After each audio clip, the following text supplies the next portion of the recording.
คะวะโตอะระหะโตสัมมา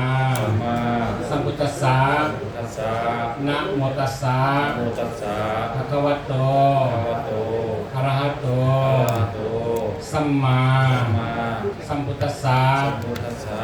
นะโมตัสสะภะคะวะโตอะระหะโตสัมมาสัมพุทธัสสะสุทธินังวัตเมธานังทานังเมปริสุทธังอาสวะทัญญาวหังนิพพานะปัจจโยโหตุทุติยัมปีราติยัมปีสุทธินังวัตเมธานังทานังเมปริสุทธังอาสวะทัญญาวหังนิพพานะปัจจโยโหตุอนาคเตกาเลวัตถุทานพวกขน้อยได้ทานดีแล้วก็จงเป็นวัตถุทานอันบริสุทธิ์คอยเถิงซึ่งความสิ้นไปแห่งอาสวะกิเลสดองสันดานและพอจงเถิงซึ่งพระนิพพานในอนาคตการเรื่องหน้านั้นเถิดอิทังโนยตินังโหตุสุขิตาโหตุญาตายโย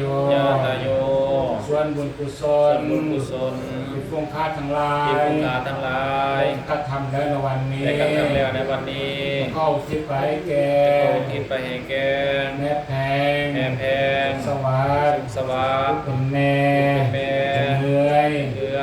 เป็นญาติพี่น้องที่ได้ล่วงลับไปแล้วนั้นก็เป็นจงมาหาเอาส่วนบุญกุศลที่ฟุ้งค่าทั้งหลายได้อุทิศให้เงินดังตนไม่กระทำอีกนั่นเถิดถ้าแม่แพงเป็นนั่งอย่างโง่เรื่องมหาปวารก็เสริญเทพเจ้าเราเทวดาทั้งหลายจงได้นำเอาข้าวบุญกุศลเหล่านี้และบอกให้เพลินถ้าเพลินนักตกทุกข์ขอให้พ้นจากทุกข์ถ้าเพลินสุขแล้วขอให้สุขยิ่งขึ้นไปตามต่อเท้าเข้าสู่สุคติภพนั้นด้วยเถิดสา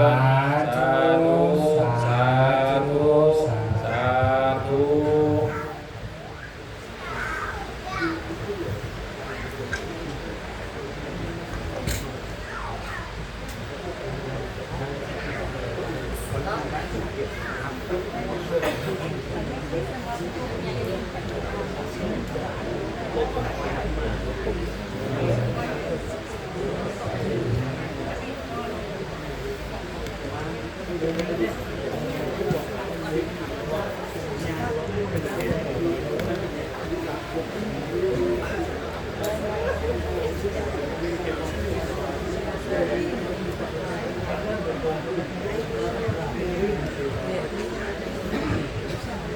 เอาคารวะให้กันแล้ว